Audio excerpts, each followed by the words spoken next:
Welcome to Raptors Recon.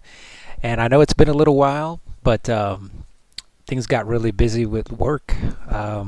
We also had a new addition to the family, so that's why I've had to take a little bit of a hiatus. But I think today's topic is pretty interesting.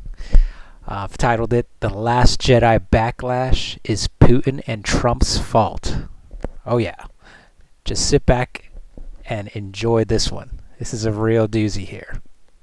So you may be asking yourself, how did I even come up with this topic? Is this just some random, bogus, hit piece on fans who didn't like The Last Jedi? No, actually, this is based on science, if you can believe that. All right.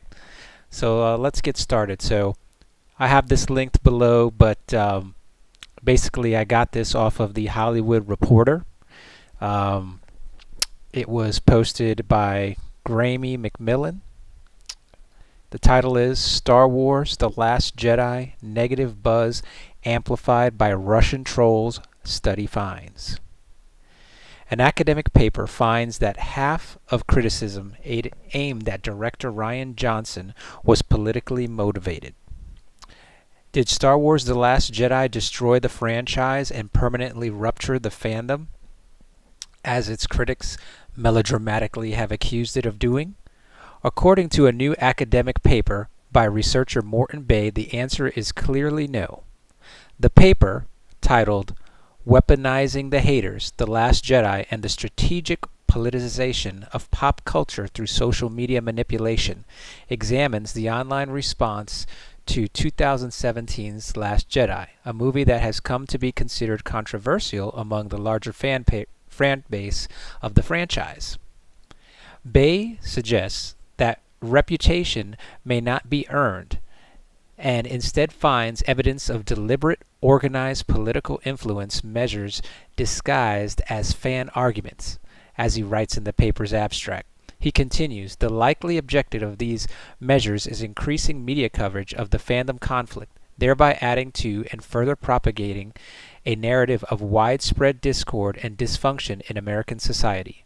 Persuading voters of this narrative remains a strategic goal for the U.S. alt-right movement as well as the Russian Federation. So I'm going to pause right there. So you see what I'm talking about. So he's making an assertion that the fan outcry about this movie was some kind of alt-right movement, right? And the Russian Federation. Seriously. Russia. Russia cares enough about Star Wars to use it as a weapon against the United States. This is the assertion here. Okay, I read his paper. We'll get to that in a little bit. Anyway, I'll continue. The paper analyzes in depth the negative online reaction, which is split into three different camps: those with a political agenda, trolls, and what Bay calls real fantagonists, which he defines as genuine Star Wars fans disappointed in the movie. His findings are fascinating. Overall, 50.9% of those tweeting negatively about the movie was likely politically motivated or not even human. He writes, noting that only 21.9% of tweets analyzed about the movie had been negative in the first place. A number of these users appear to be Russian trolls, Bay writes of the negative tweets. Moreover, he suggests complaints about Lucasfilm's reported politicization of the franchise by many of the disaffected fans says more about the fans than it does Disney or Lucasfilm's treatment of it. Since the political and ethical positions presented in the new films are consistent with older films, it is more likely that the polarization of the Trump era has politicized the fans, Bay argues. The divisive political discourse of the study period and months leading up to it has likely primed these fans with a particular type of political messaging that is in direct conflict with the values represented in The Last Jedi.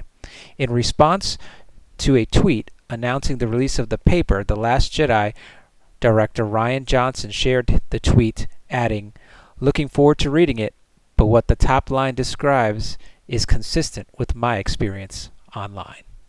Okay, so to be fair, I went to the actual article to see what this guy did. He's I'm going to kind of read you a little bit of snippets of that, just so you can get. I'll put a link of this thing too, but there's a couple of holes that I'd like to point out with this study, this quote-unquote study. Just because the guy has a doctorate doesn't mean that he actually did this in any kind of legitimately scientific way. I mean, I won't argue that he did it in a scientific way, in a statistical way, but he did what many people, in my opinion, do, which is they go in with a bias, and then your data kind of represents, and the way you study something kind of represents that bias. So anyway, let's get into it here. All right, so for his introduction, here's what he says. 8 months after it opened in theaters, Star Wars fans were still talking about the 8th installment in the series, The Last Jedi.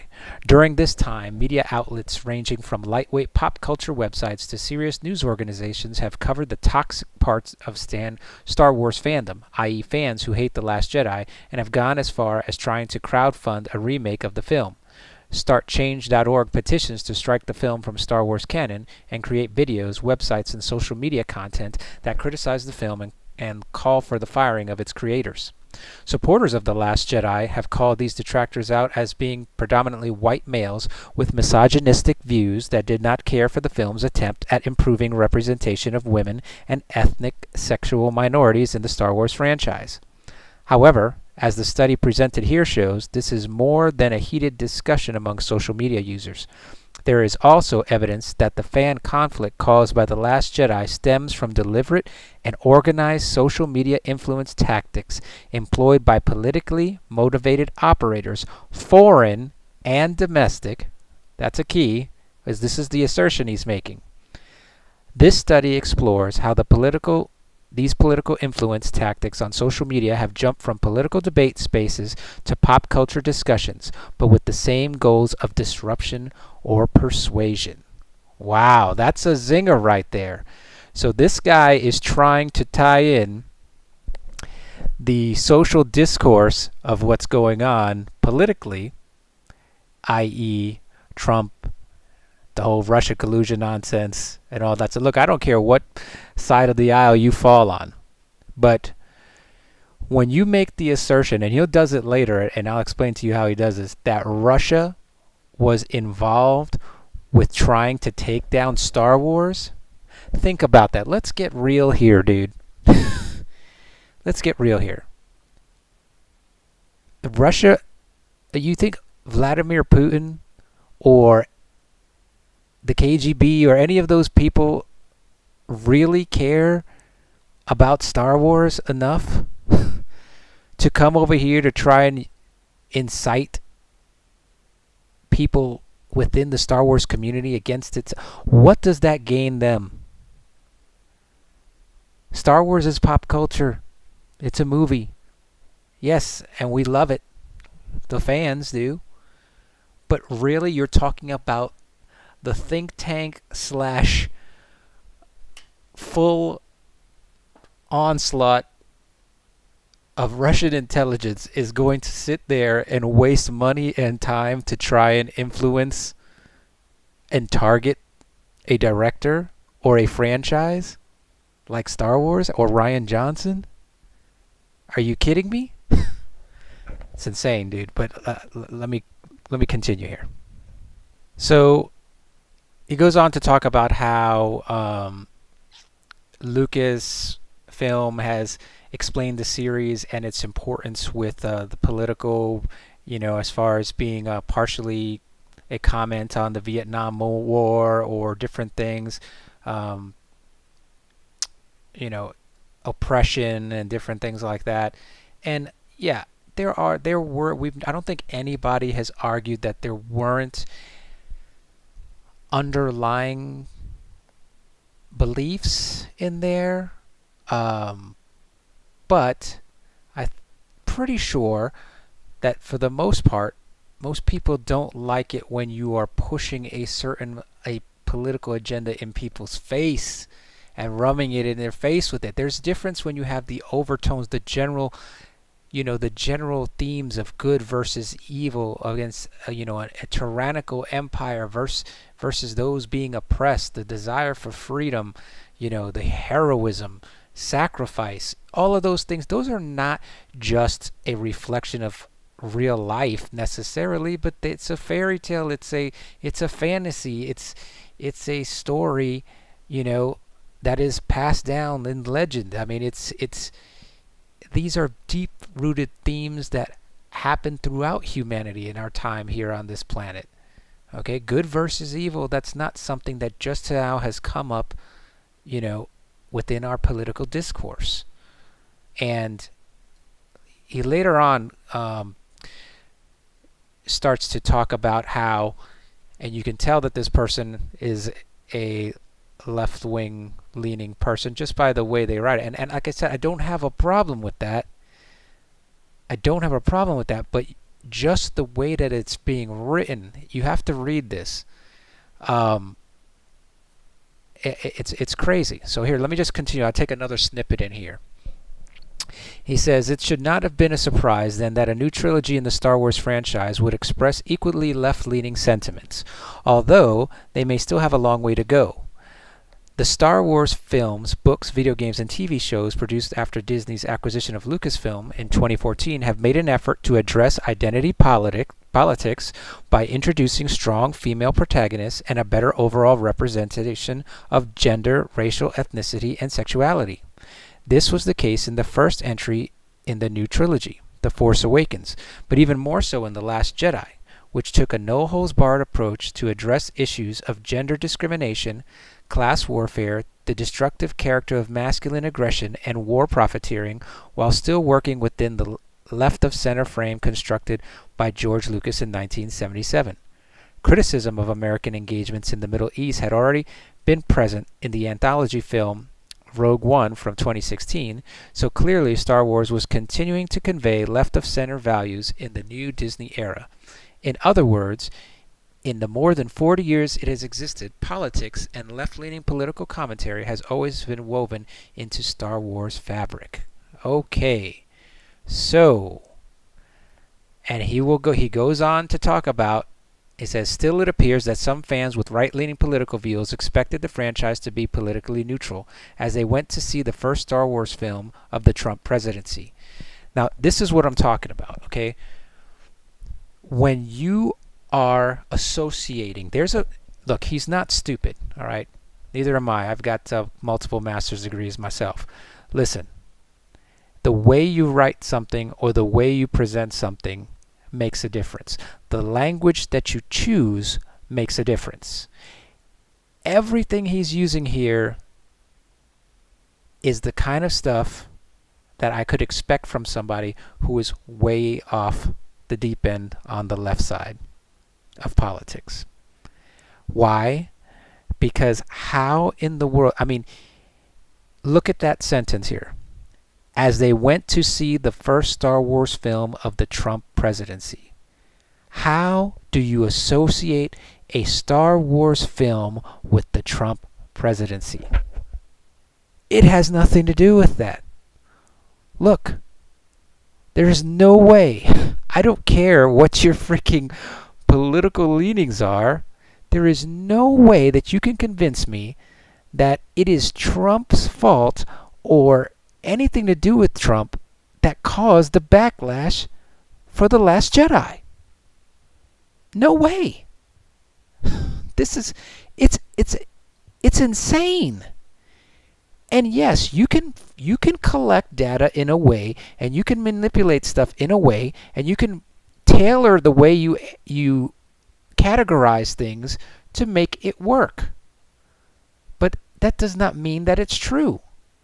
So I'm going to go on. I'm going to skip down a little bit because this is a long paper, and I don't want to spend too much time on this part right here. But I'm just trying to point it out to you what he's trying to say.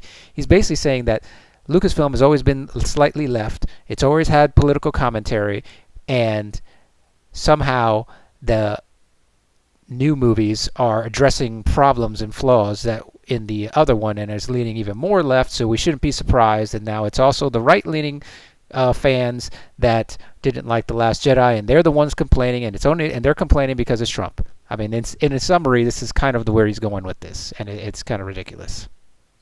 So I'm going to talk a little bit about the methodology that he uses, how he did it. He basically collected tweets. I'm just going to summarize what he did. He used Twitter's advanced search function, and he retrieved about 1,273 tweets directed at Director Ryan Johnson, his @RyanJohnson handle on Twitter between December 13, 2017 and July 20th, 2018. Then, after he collected those, he basically analyzed that. He didn't do any kind of a mass collection of tweets, since he only used the tweets directed at Ryan Johnson. He also used a manual sentiment analysis, which he describes later on. And one of the main objectives was to study the political leanings of Star Wars fans engaging with Ryan Johnson, rather than say how frequently those fans tweeted. So basically, he was trying to relate the political leanings of those people who complained with the complaints that went against Ryan Johnson. So he did some manual analysis here. Stand by. Then he goes on to do some kind of a account analysis to kind of see if, hey, is this a bot? Is this he calls a sock puppet? Is it a troll? And basically, once again, he tries to he goes into the accounts and starts to do searches, right, to see if they have any kind of tweeting relating to either Donald Trump or any kind of political agenda or whatnot. And the way he looks into that is when if somebody who posts something negative against Ryan Johnson says something like in another tweet about SJWs, social justice warriors. If there's a comment about that, then he says, aha, look it, there you go. There's the social justice warrior talk, and this person did a tweet either for or against Trump, whatever, it doesn't matter. There's, they commented on Trump, and here we go. Okay, so I'm going to jump to the conclusion, because if I'd spent all the time reading this entire thing, it'd be ridiculous. But I urge you to take a read and you be discerning and read between the lines with what's being written here. Just because somebody wrote something and has a bunch of citations of different other people's work and stuff does not mean that this is the end all be all. Okay, so the conclusion says, assuming that the collected data set of Twitter interactions with the Last Jedi director Ryan Johnson is at least to an extent representative of Star Wars fandom on Twitter, there are a number of statements that can be made on the basis of the collected data. So here we go. These are the assertions that this guy is making. First and foremost, the data does not support claims that a majority of fans are so dissatisfied with The Last Jedi that they wish to boycott further Star Wars releases under Disney ownership. Oh, really? Okay. So the Solo Backlash had nothing to do with the Last Jedi. So for those of you out here who want to boycott or not see this, just see episode 9. Man, this just gives you more ammunition, because this right here. I mean, I'd be curious to see who paid for this study. If he got paid by Disney to do this, or anybody associated with Lucasfilm. It really would be interesting. They always say to follow the money, but anyway. Whether you consider the 21.9%, including political activists, bots, and troll sock puppets, or the 10.5%, excluding them, tweets expressing a negative attitude towards The Last Jedi, it is clear that a majority is satisfied, more than satisfied, or non-committal in their attitudes. It is also shown that a majority of the negative fans with clear gender identifications identify as male, with only a minuscule fraction of negative fans identifying as female. Approximately 1 in 3 negative fans express misogynist, anti-progressive, anti-social justice or conservative views. Look at that. Misogyny, anti-progressive, anti-social justice, or conservative. Is there one thing I don't like? Look, I have a lot of friends from a bunch of different political representations, but being somebody who's being, if I have a friend who's conservative, they're not bad. They just have a different point of view. Being a conservative is not bad. Being a progressive is not necessarily bad either.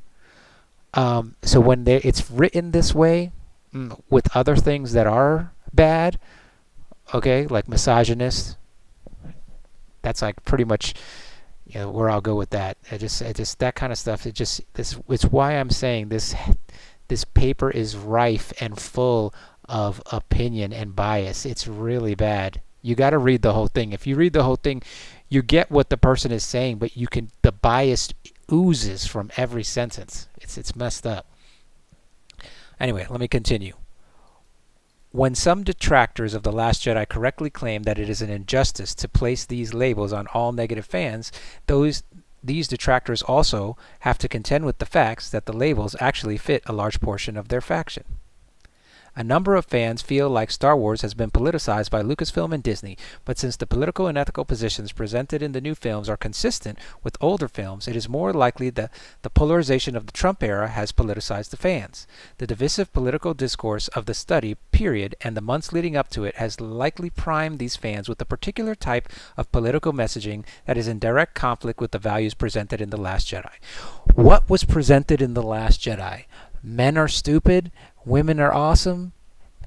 How about everybody's awesome? Everybody, but it don't get it. It's not about that. It has nothing to do with that. People didn't like Rey's characters for legitimate reasons. It has nothing to do with her gender. Okay? It has everything to do with the fact that she has got the instant win God mode solution to everything without any reason for it. There's no reason. There's no rhyme or reason. It has to do with the fact that plot lines that were, created by J.J. Abrams were left on the cutting room floor. It's the fact that the original trilogy characters were crapped on completely. Come on, folks. This is, it makes me so sick to hear this stuff because it's not true. And this is the argument they try to use, and it's why, people still have their jobs at Lucasfilm. And look, I'm not advocating for anything. All I want is for it to get fixed. But if they go off of this stuff, if they paid for this and got this study to come out to kind of legitimize themselves, this is just nuts. Anyway. And then the fact that you're trying to say, I'll go back to, they try to say, well, we were just addressing things, about, sexuality and different things and underrepresentation. Look at Star Wars. Star Wars has been pretty good about representation, and I have a video about that I did a while back. Lucas was not racist, man. He had a lot of women, strong, powerful women. He had multicultural things.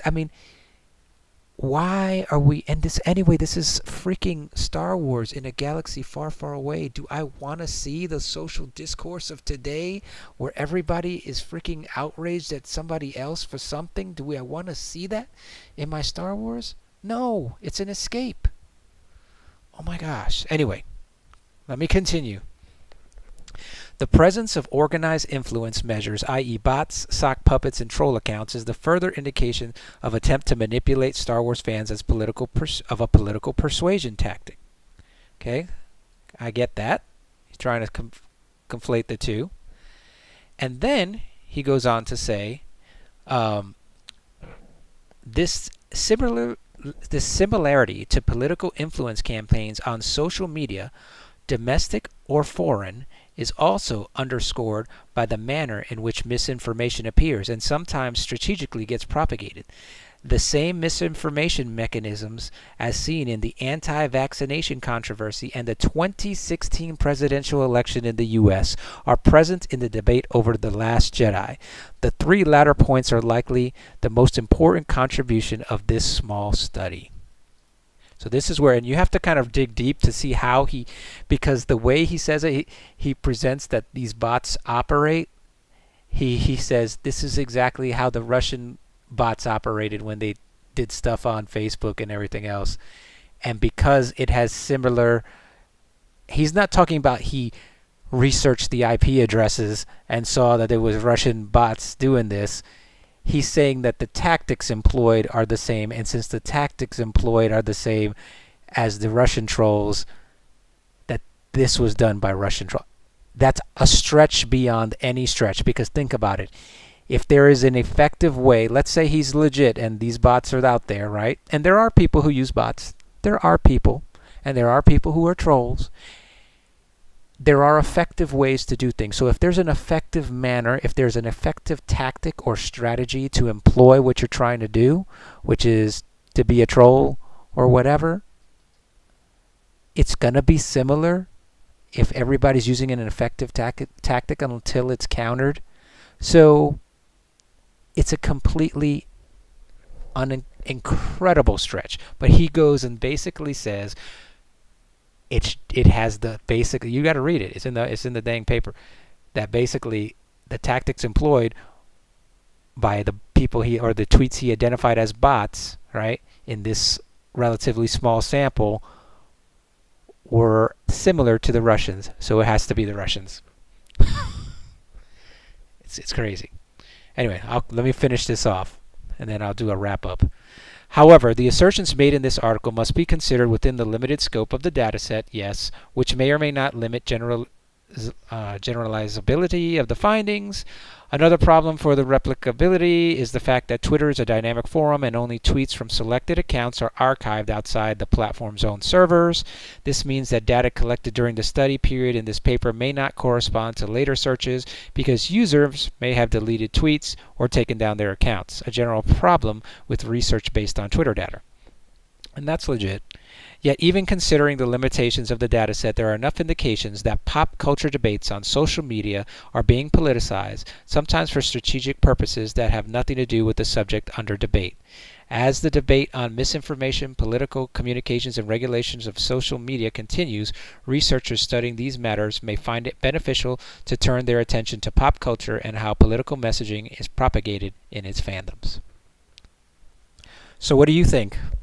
Do you think that the fan backlash that continues to this day is a result of Russia trolls, Russian-directed attacks on the Star Wars fandom?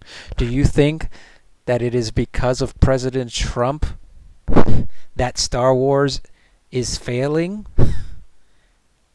I mean, is it Vladimir Putin and Trump's fault that Star Wars had a huge backlash from The Last Jedi, that Rian Johnson has been lambasted left, right, up, and down for what he made?